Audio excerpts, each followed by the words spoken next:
Welcome to the Unstoppable Recording Machine Podcast, brought to you by Stam Audio. Stam Audio creates zero-compromise recording gear that is light on the wallet. Only the best components are used, and each one goes through a rigorous testing process with one thing in mind, getting the best sound possible. Go to stamaudio.com for more info. And now your hosts, Joey Sturgis, Joel Wanasek, and EYAL Levy. Hey everyone, welcome to the Joey Sturgis Forum podcast. How is everyone doing today? Killer. Doing awesome. Wonderful. That voice you hear is good friend Johnny Franck. How you doing, How's Johnny? it going? Doing good, man. Hanging out. For those of you who might not know, he used to be in Attack Attack, and now he is a producer engineer, doing his own projects. And one of the coolest things that I think you've done and that I'm a big fan of is the Jarrod Alonge stuff. Tell us a little bit about how that came about, because some of the stuff that you guys do is just it's funny, but at the same time you're like killing it, like you're pulling it off. Thanks, man. Yeah, it was just like I remember like watching his videos, the vocalist videos, and being like, he literally could not be more dead on. Like, I've literally said, as a vocalist, I've said like 80% of the things that he said. And it was just like, I just like really, really enjoyed that. I was just cracking up watching it. So I was like instantly a fan. And then I heard he like raised some absurd amount of money, like crowdfunded it to start doing an album. And I was like, dude, I would love to be on that. So I hit him up and was talking to him, saying, hey dude, if you want me to do like guest vocals on it or something, I would love to help out however. And he's like, I would definitely want you to have guest vocals. Like a week later he hits me up, he's like, how do you feel about doing synth? And I'm like, I'm down to do synth if you want me to. So what is this? Like, He did a comedy album. Jarrod Alonge made fun of like every scene band ever. good. With a crowd-funded album. So it's like, he's like, give me money, I'll make a comedy album, it'll be great. And then he got all the money plus more.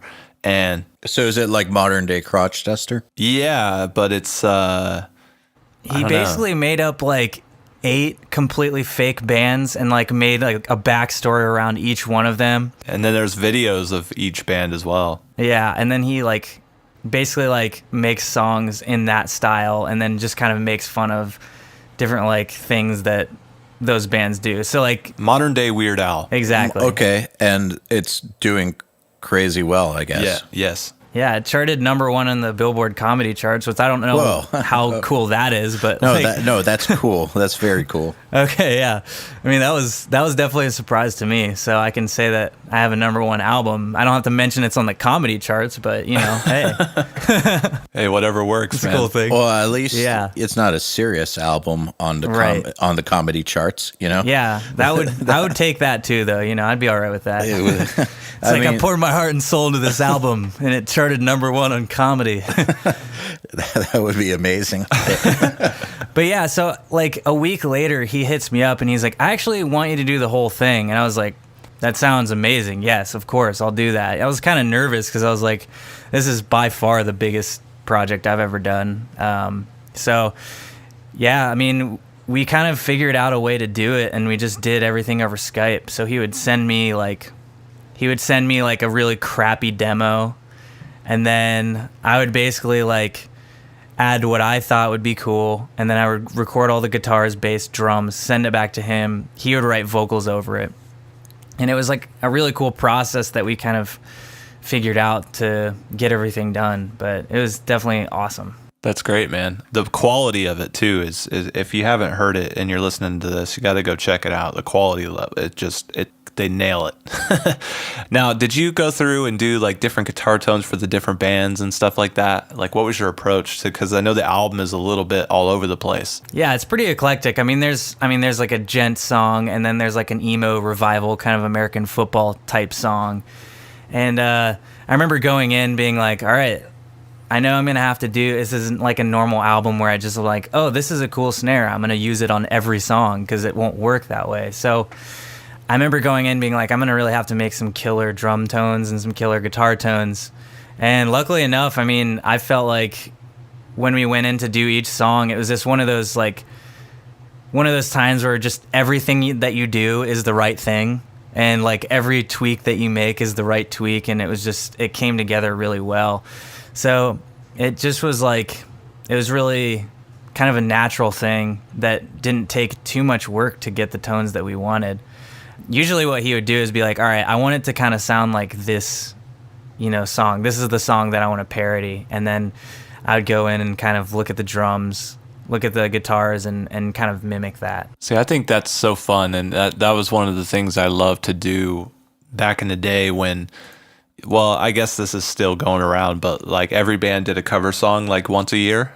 Yeah.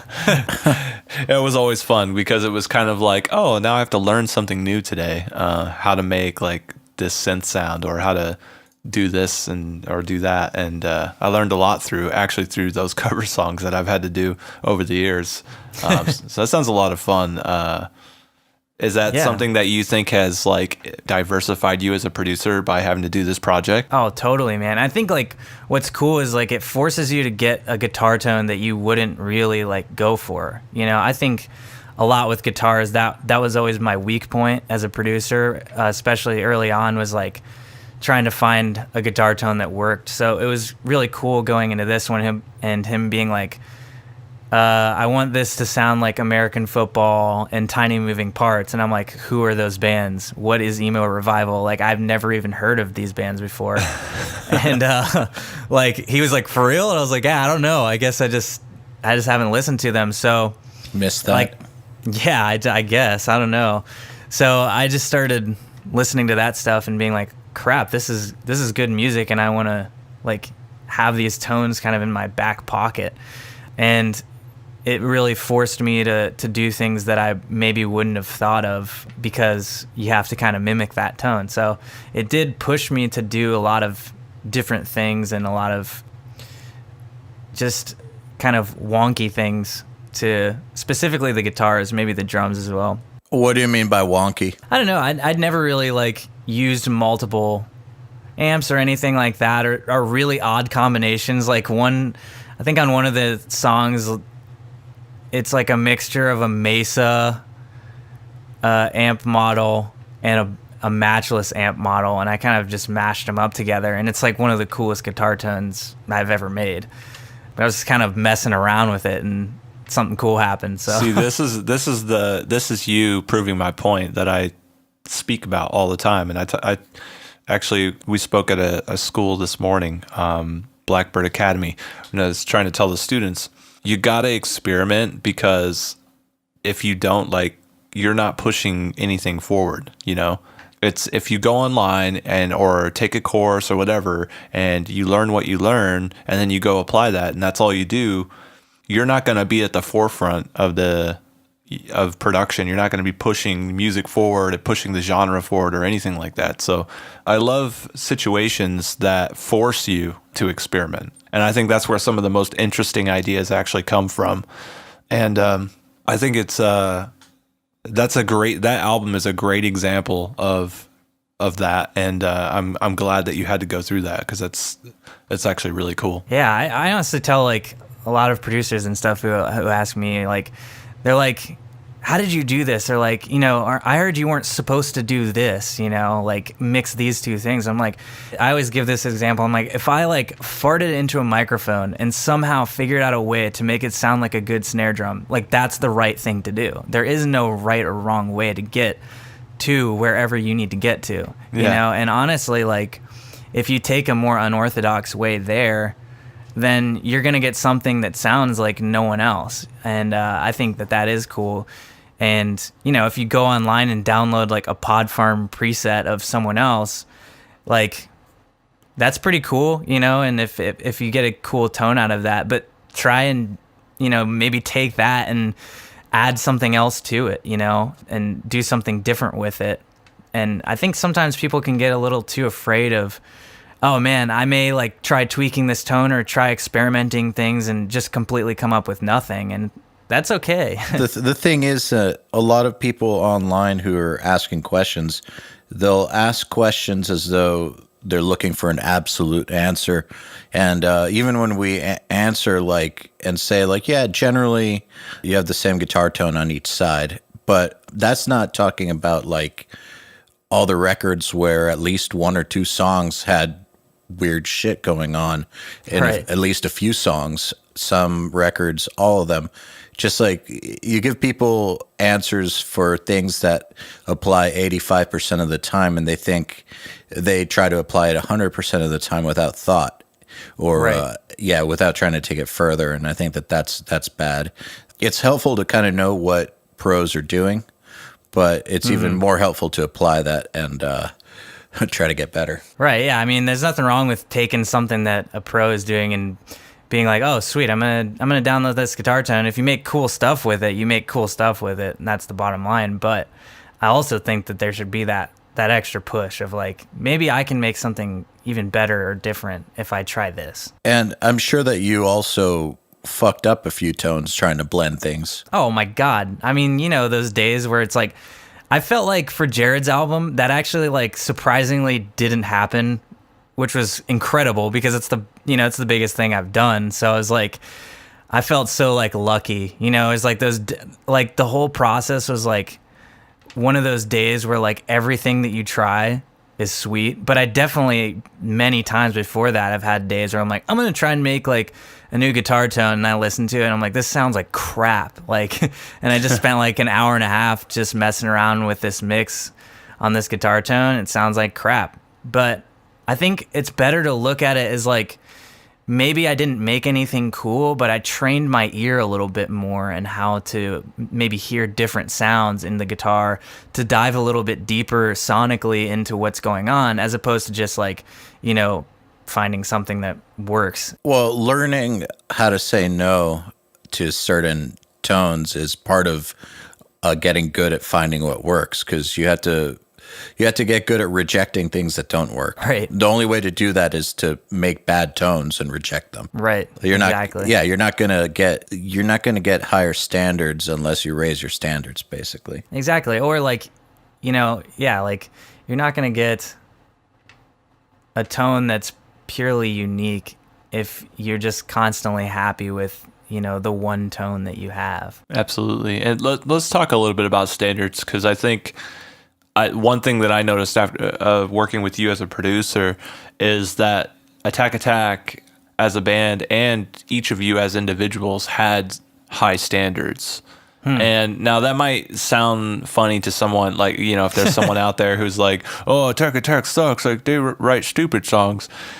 there's still like a slot that they fit in, and Right. within that realm there was standards. I mean, I remember clearly like playing riffs on guitars and being like, nah, that's not good enough, or, you know, going through songs and being like, this part could be better, this could be arranged better. So, you know, how important do you feel it is to have your standards in check, and how has that affected, I guess, how you approach your production projects? Well, that's like really interesting. You know, as I've become a producer post Attack Attack, I've always, you know, as I interact with these different bands, I'm always like wondering, like, I wonder what Joey thought of us when like we first came in, you know, in 2008. Like, were we like, because I get different various ranges of bands. Like, you know, I get a band that's a bunch of like kids who just don't give a shit. Can I cuss on this? Yeah. Yeah. Okay. I've been like holding back, so now I'm gonna cuss like a Don't sailor. hold back. Sweet. But like, you know, I'll get kids in here who like don't give a fuck about their music, and then I'll get kids in here who like, you know, care an incredible amount. And I was just like, so it's interesting to hear you talk about maybe us having higher standards or something like that as a band, because I don't remember, you know, I wasn't on that in the producer end. I was on that from the band member end. So it was organic. It wasn't forced. You weren't trying to shoot for high standards, but you just somehow magically had these high standards. And this is something that is hard to teach, because I think a lot of people, they go like, how do you make the kick sound so good, or how do you make the guitar sound so good? Have high standards. Yeah.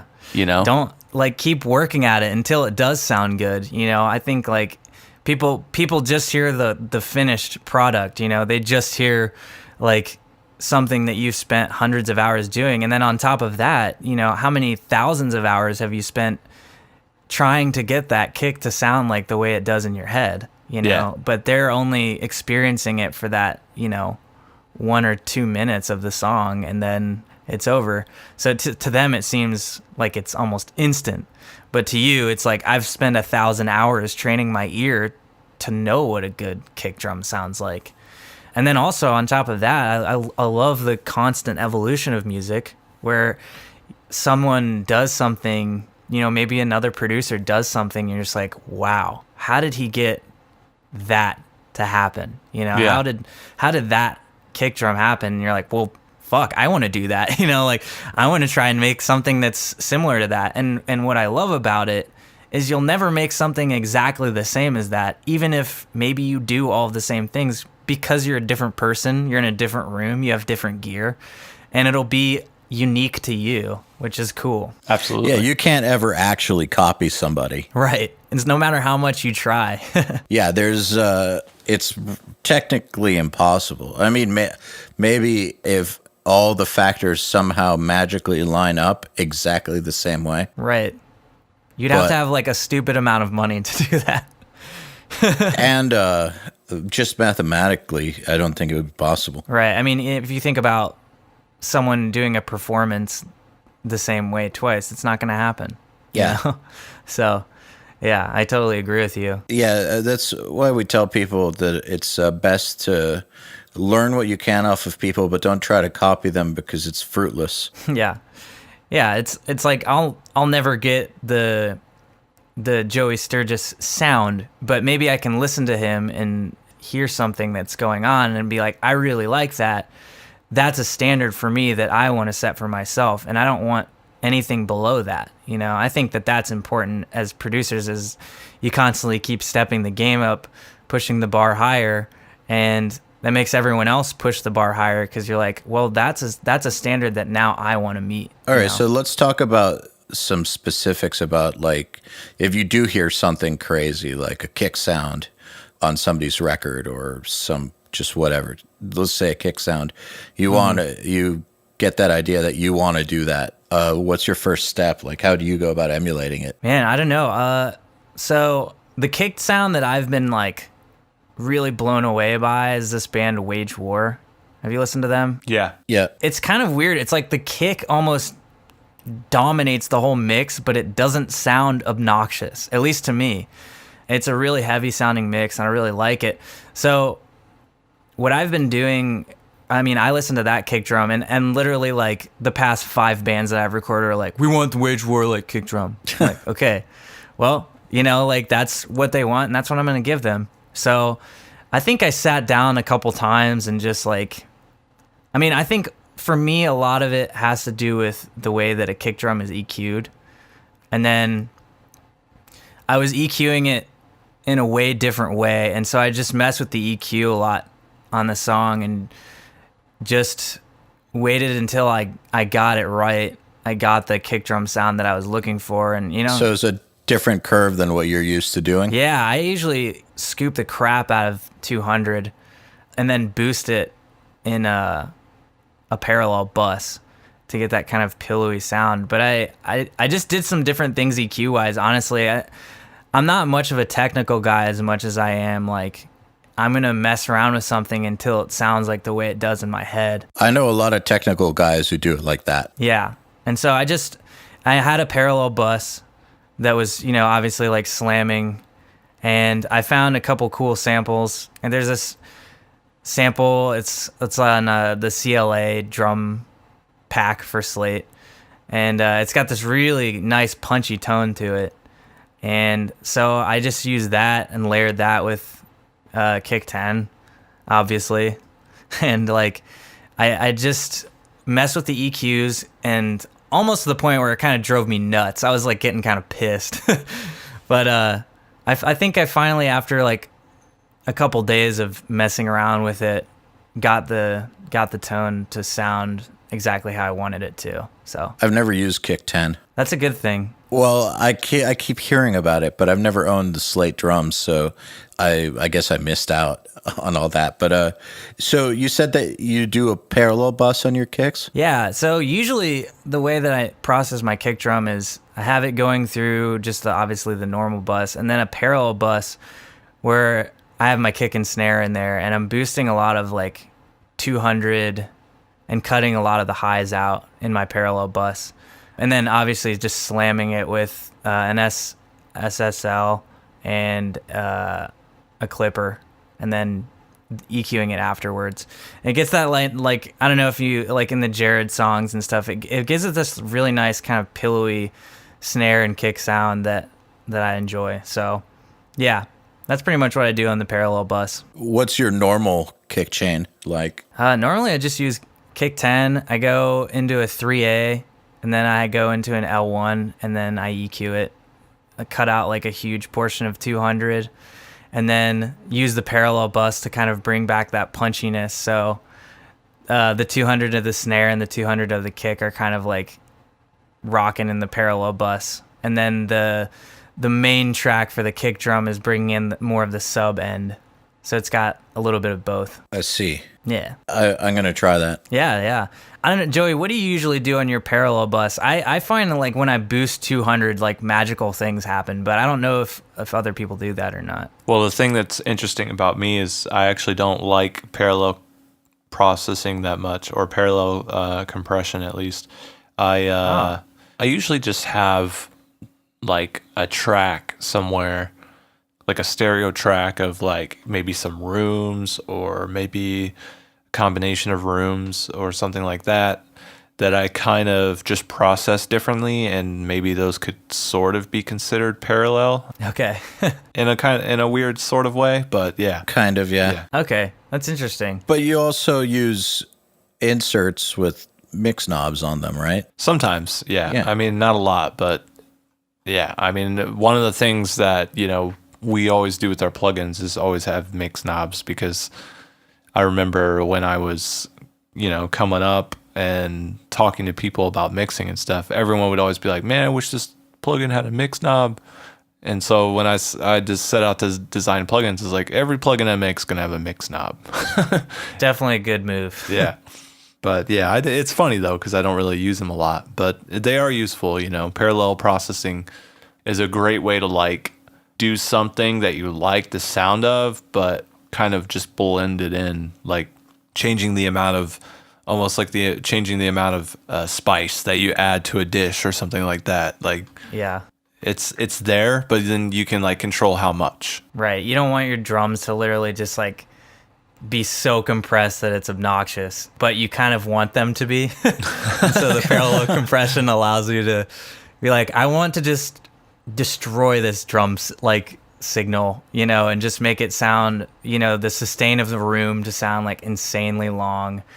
But obviously, like if I just use my parallel bus, for my snare and kick, it would sound like crap. So yeah, you got to have the clarity coming and the sharpness coming back in there from the original tracks, uncompressed, I guess. So yeah, but yeah, I guess the short answer is I just don't really use. That makes sense. I talk about it a lot because a lot of people want to know about it, but you can get there without it. Now it depends. But you make mults and stuff. Sometimes, yeah.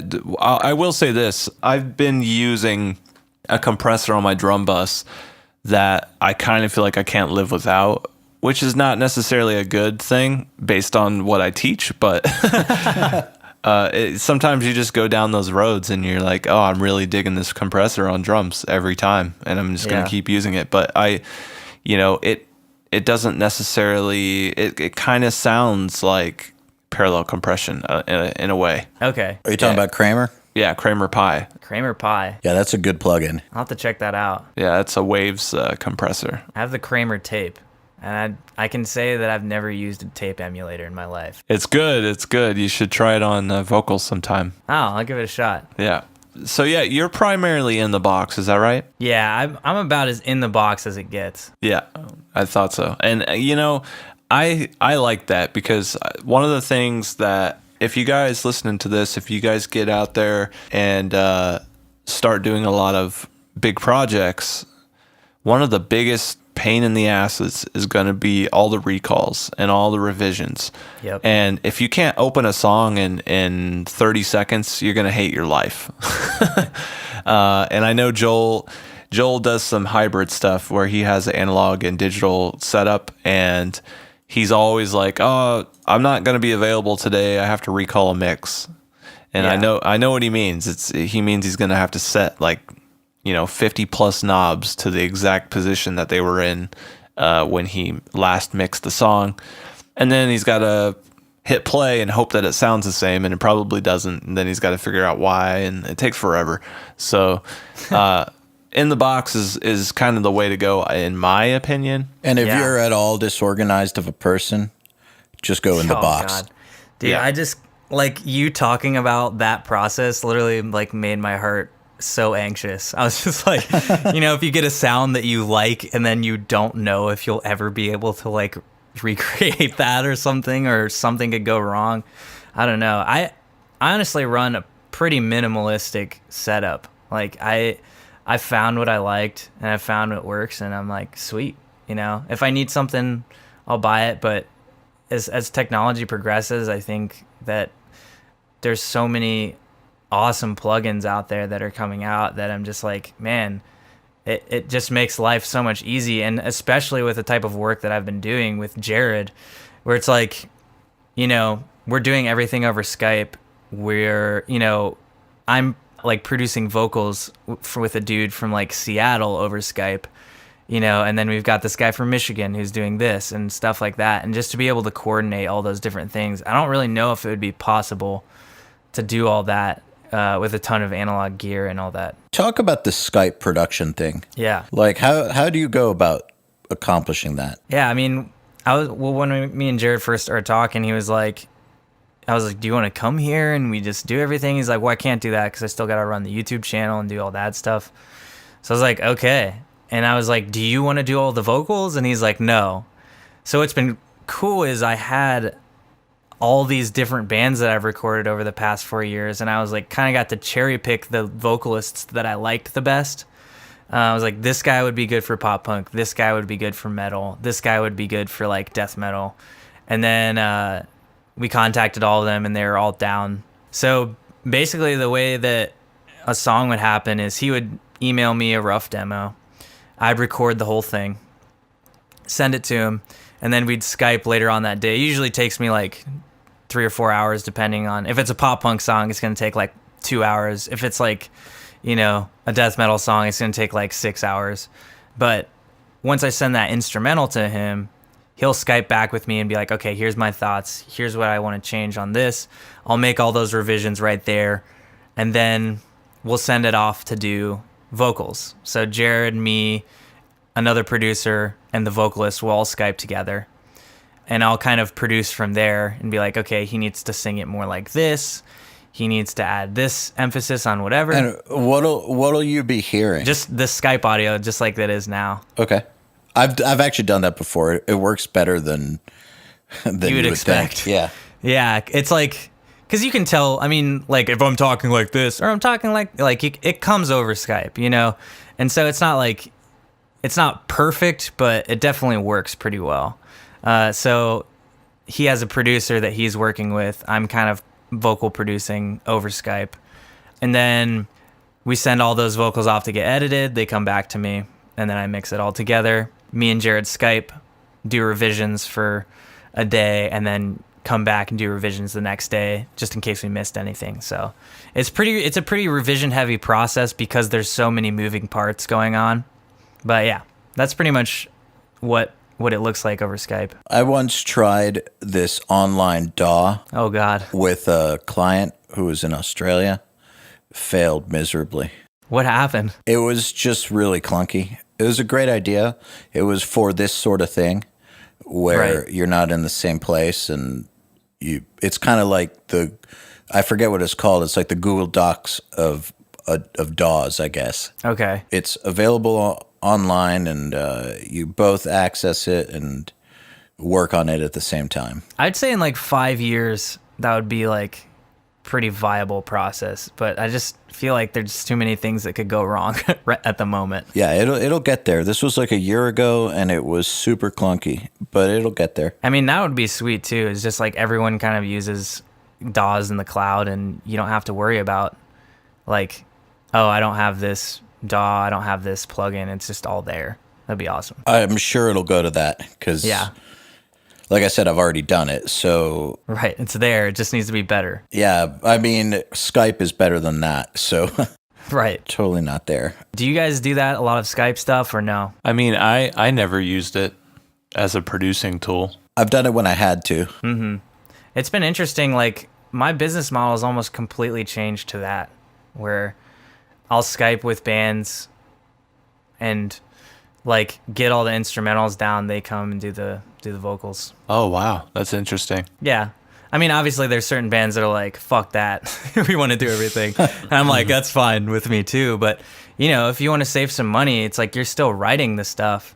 Like we can work this out online and figure it out, and you're going to have a good product no matter what. So, you know, at the end of the day, if it's the bottom line of them having a good product, I think a lot of bands would be open to that and excited about it, actually. And that's with you playing everything? Mm-hmm. That's interesting to me. So you do actually encounter new bands that are A-okay with that? Yeah, they'll come to me and say, hey, we want you to record. I mean, I'm not going to go out and say like what bands or whatever, but yeah, I know. You know, like I have bands that are like, hey, you know, we want to come in and record this album, but you know, the costs of staying at your house for, you know, a month is a little bit more than we can handle. So I'll pitch them that. I'll be like, you send me the demos, you write everything, I'll record all the instrumentals. It'll probably end up sounding better than if we did it together, because I know what I like, and I know like most of the time what they're going for.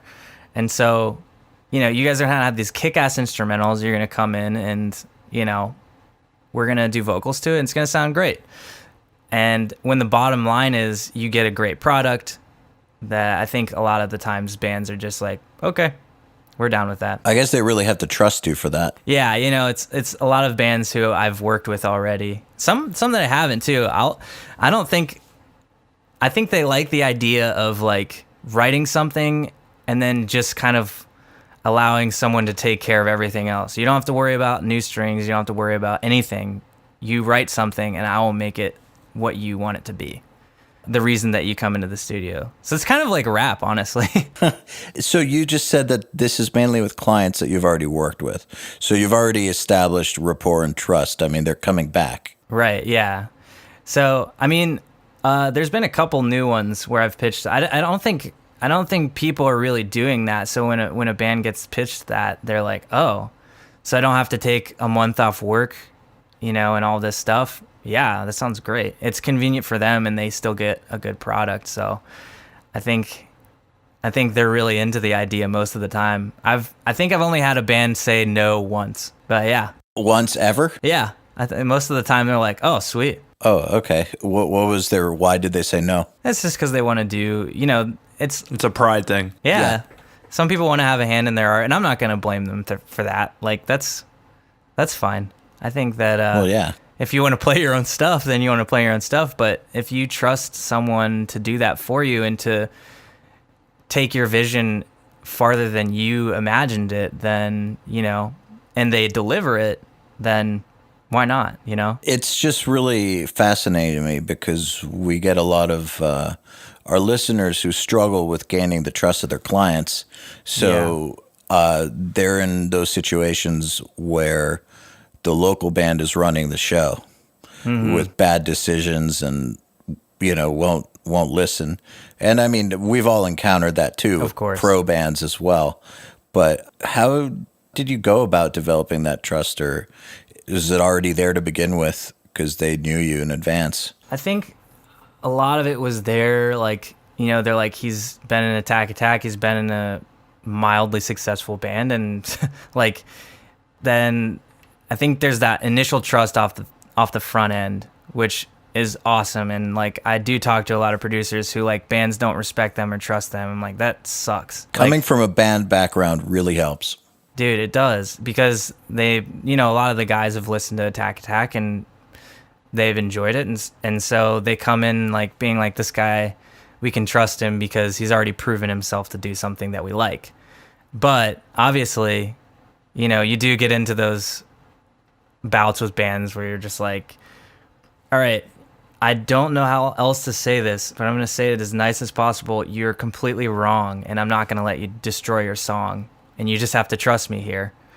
And I wonder if producers were a little bit more upfront like that, you know, with that confidence of like, I know that I'm right. I'm not trying to be a dick here, but I know that I'm right in what I'm saying, and you need to trust me if you want a good product. One thing I liked about our guest Andrew Wade, one thing that he said that stuck with me is he said, we're all fighting for the same battle here. We're all trying to make great music. We're all trying to make a great song so that we can all make a lot of money. And he didn't mean that in a greedy way. He was just saying like, look, like, why would I fight with you? Like, I just want the song to be great so that it, you know, helps all of us.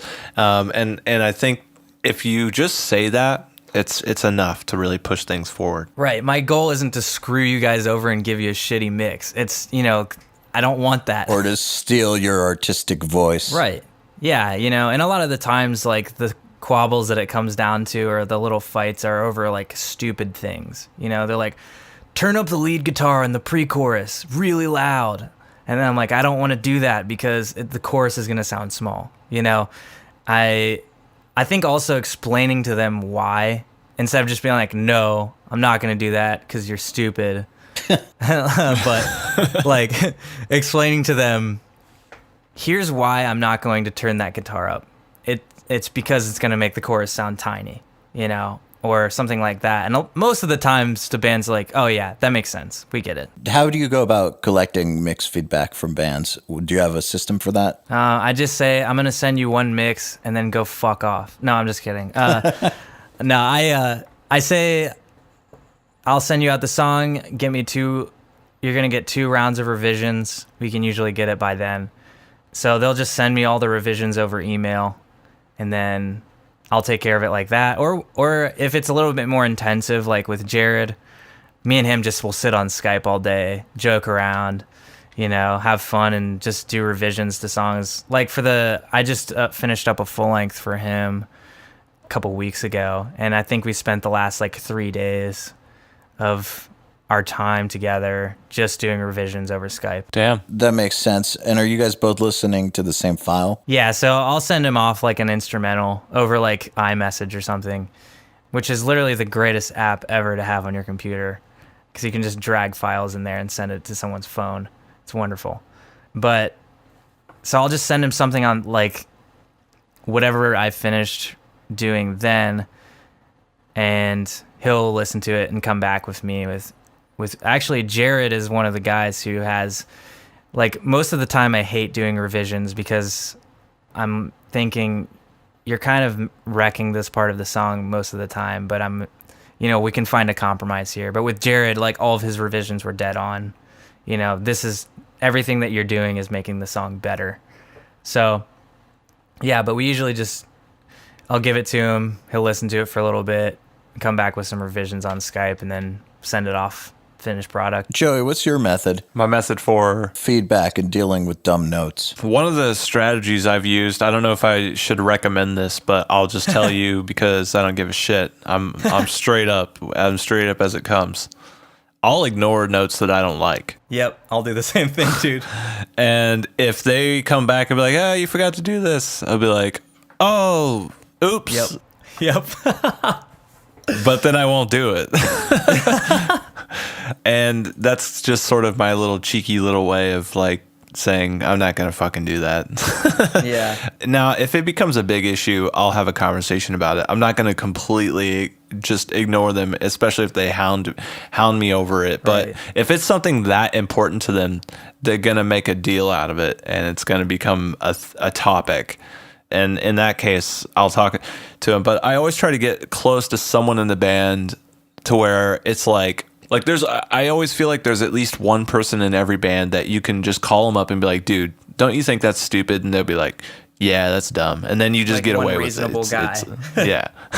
So I always get close to that guy, for Yeah. for Asking Alexandria, for example, that's Ben, right? Yeah. So if somebody's like, oh, I think we should do this, and I think that's just a terrible idea, I'll be like, Ben, this is a terrible idea. And he's like, yeah, I know. I think it's stupid too. And then that's all I need to do. Right. Yeah. If you can, I feel like I do that too. It's like you find one guy in the band that you're like, you're a reasonable person and you understand music pretty well. And you know your band member. Right, exactly. And usually that's the guy who's got the most control over what's going on anyways. So yeah, it's good to kind of find an ally there and be like, come on, this revision's a little ridiculous or this feedback's a little ridiculous. But yeah, I totally agree. It's like if they send me something and I'm like, this one doesn't make much sense, or two, I don't agree with it, I'll see if I change the big things that they want and then send it back to them. And if they're all right with it, then no sweat off my back, Yeah, and I think sometimes you have to, unfortunately, to get things done, you got to do stuff like this. It's just as much as a political game as it is a psychological game sometimes. So I always know where people stand. I know how the label thinks. I know how the A&R thinks. I know how the manager thinks. I know how the band thinks. So if there's something I'm trying to get accomplished, I'll go to whoever it is that's going to back me up. If I'm like, oh, I know the label's going to hate this idea. So I go to the label and I'm like, look at this idea. Isn't this stupid? They're like, yeah, that's dumb. And then I'll go back and be like, okay, guys, the label said this idea is dumb. It unfortunately, that's just sort of what you got to do. Right. And time, time is so of the essence as well. You're like, I have 20 other things that I need to do. I can't just spend time doing something that you ultimately won't care about. Yeah. Like that hi-hat up 0.3 dB. Right. You're like, in the end, you won't mind. It's all for the common goal of making great music, at the end. So yeah. Now, I want to just point out, though, to our listeners that this doesn't mean that nobody on this podcast listens to feedback from artists, because sometimes artists come up with great notes that really do make the song better. Yeah. So, and I'm saying that because I know some guys who are just anti-revision to begin with. Yeah, there's been a couple times where me and a client will kind of like butt heads on something, and I'll be like, all right, I'll give it a shot and see what it sounds like, and then I have to go back and be like, dude, you were totally right, and like, way to stick to your guns on that because it made the song better. Well, yeah, I always say that, like, if you really feel strongly about something, you should stand up for it. And if you stand up for it and can justify it, then I'm way more likely to be convinced. Yeah. I mean, that goes for anything in life. So, like Joey said, if it really is that important, they'll make a thing out of it. Mm-hmm. Yeah, and one of the things I've always tried to do, because certain notes used to like infuriate me, and it was a bad thing that I had to get over. And one of the things that I did is I just told myself, I was like, look, you're working for them. It's not your song. It's not your music. It's not your band. They're very much a business of their own, and they have a very clear idea of how they want to run their business and what they want to look like and how they want to sound and all this. And so I always try to give the benefit of the doubt for every single note that comes across. I'll really try and sit there and try and put myself in their shoes and really think about it and try to embrace what they're saying. Yeah. But if I just know that it's just not the right thing, I will be resistant. But before that resistance, I do try and really accept something. And a lot of times, my first reaction to whatever it is, like if it's especially if it's like opposite of what I want to do, my first reaction is to get really upset about it. But then I'll calm down and I'll think about it. I'm like, you know what? I think that might be a good idea, and I'll try it. And if it sounds stupid, it should be pretty obvious, Yeah. Most of the time it is. So just be fair, Yeah. It's not your art, it's theirs. Right. And after a while, you'll learn to differentiate between actual notes and then just stuff that a neurotic band member wrote while listening on his iPhone speakers. Right. I can't hear the bass on my iPhone. Dude, I've gotten that before. Like, what'd you listen to it on? My iPhone? I'm like, all right. Yeah, it doesn't put out any bass frequencies, bro. It just, I'm not hearing the sub drops on my laptop speakers. You're like, all right, let me get that. Let me just distort the mix entirely then. I have gotten that before, though. There you go, dude. You got to make the change, man. Well, I think that that's important to point out, though. When you get a set of notes, you also should ask yourself, what are they listening on? And that doesn't mean that they need to have monitors or anything. Like, clearly they don't. They can have, like, any consumer grade stuff, but, you know, like good headphones or computer speakers or whatever, car, but you need to just make sure that they're not giving you ridiculously dumb notes like we were just saying, like Right. bass notes from listening on a laptop or something. It's really, really important. Or that they don't have some sort of, I guess, setting on their MP3 player that will compress it or something, or EQ it. What's that called in iTunes again?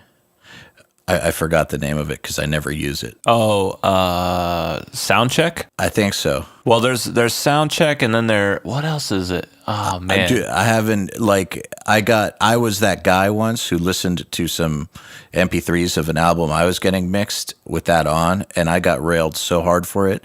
I just turned it off and then never looked back. I forget what it's called. Man, yeah. It's like iTunes can automatically adjust the volume levels of your music for you so that each song is closer to one another in volume output.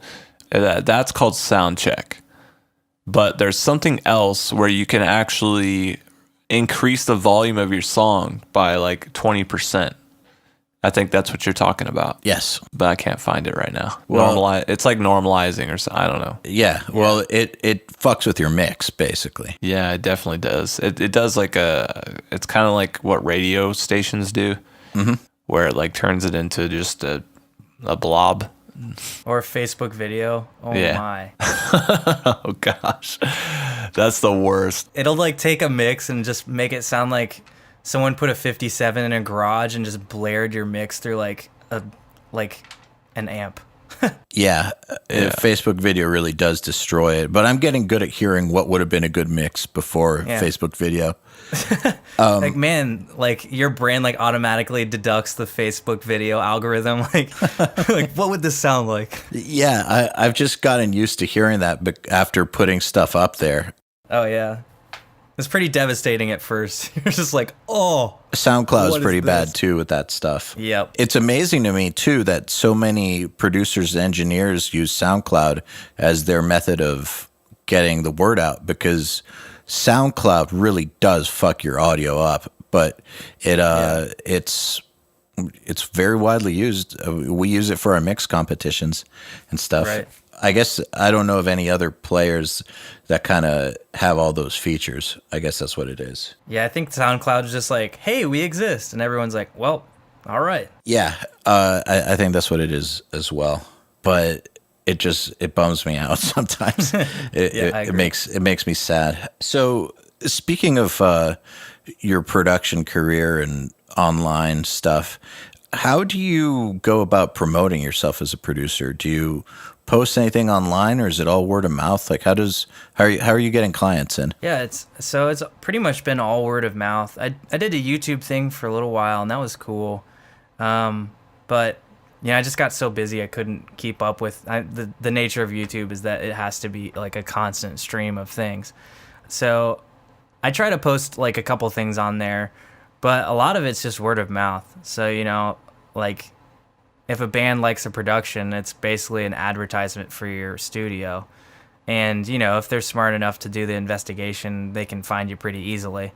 So, yeah, pretty much just all word of mouth mostly. And where do they find you? They usually find me through Jarrod or just other bands that I've recorded. I just did a quick search for Johnny Franck on Facebook. Comes up with a personal profile, and then there's a Johnny Frank Productions page, which is / Johnny Frank Music, and that's got 7,000 likes. And then you've got I think you have a Wikipedia page. Looks like, yeah. Or you're a part of a Wikipedia page. Oh, cool. Do your kinds primarily come via Facebook? No, honestly, I haven't used my Facebook in a little while. I get on, like, I'll check the messages and stuff. I think I'll get a lot of like requests through Facebook Messenger, but I have a manager who people contact. Ah, I see. So he basically will be like, "Hey, I have this thing for you. If you want it, go for it." When did you get a manager for your production? Like 2 years ago, actually. Wow. Yeah, 2 years ago. So ever since then, he'll pretty much find the bands for me and stuff like that.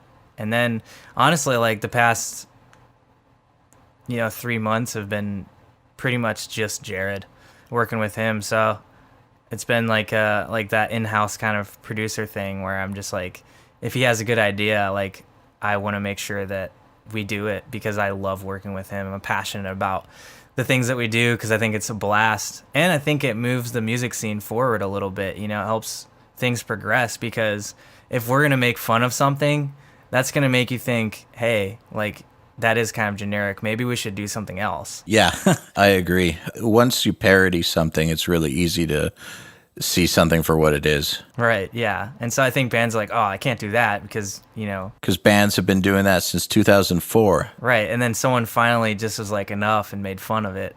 Yeah, it's been 10 years, guys. Right, exactly. Move on. It's been more than 10 years, actually. 12 years. Holy shit. Like, move on with your lives and your art. So what made you get a manager? I think I wanted someone who could focus on, kind of the future of what I'm doing, and just allow me to focus on. I just remember spending all this time like emailing with bands, scheduling, getting the payments, like figuring out all that stuff. I'm like, I'm spending more time doing this crap than I am actually making music. And like, I just want to make music. That's what I'm passionate about. I'm not passionate about being like, oh, how does January 1st work for you? Oh, it doesn't? How about the 3rd? Oh, it doesn't? How about, it's just like, I just kind of got sick of that. And I was like, if I can find someone who's just as passionate as me and, likes doing that stuff and can allow me to do what I want to do, which is not scheduling and booking, but just making music and helping people, making people happy with the music that you make together. I think that's where I've really found a lot of the joy of producing, and that's what I want to do and not the other stuff. But you waited until you were busy enough to justify it. Yeah, I think what helped was being in the industry for a while before then, because there's so many leech managers, man, who are just like, oh yeah, it's like, dude, give me 20% gross and I'll get you on this sampler, or you're like, what the fuck is the sampler? Like, it sounds cool when you're like a 15-year-old kid. You're like, oh, sweet. I don't know what a sampler is, but it sounds kind of dope, or like, this guy has like an email with his business and like the end of it. Wow, that's really cool, And I mean, Attack almost got stuck in a contract where, what's the right where the person can just sign for you? Power of attorney. Yeah, like he wanted power of attorney over us, and we almost signed that, and it was just like how many pitfalls we could have fallen into by like crappy managers that were just wandering around, looking for someone to prey on and make money off of, but not actually do anything. So I knew, like, when I was looking for a manager going into that I knew to be really skeptical of who I was talking to. So that's really, really smart. Bringing it up because that's another question we get frequently is, should I get a manager? Will it help me get more bookings, etc.? And it's like, well, if you're already really booked up and people know who you are, then yes, it can help. But more than anything, it's just going to be like a glorified secretary. And if you don't already have bookings and scheduling to work on, then they're not going to really have much to do. Right. Yeah. They kind of keep the ship moving and oiled so that you can focus on the direction. Yeah. Yeah, exactly. If the ship's not moving, you don't need a manager. Right.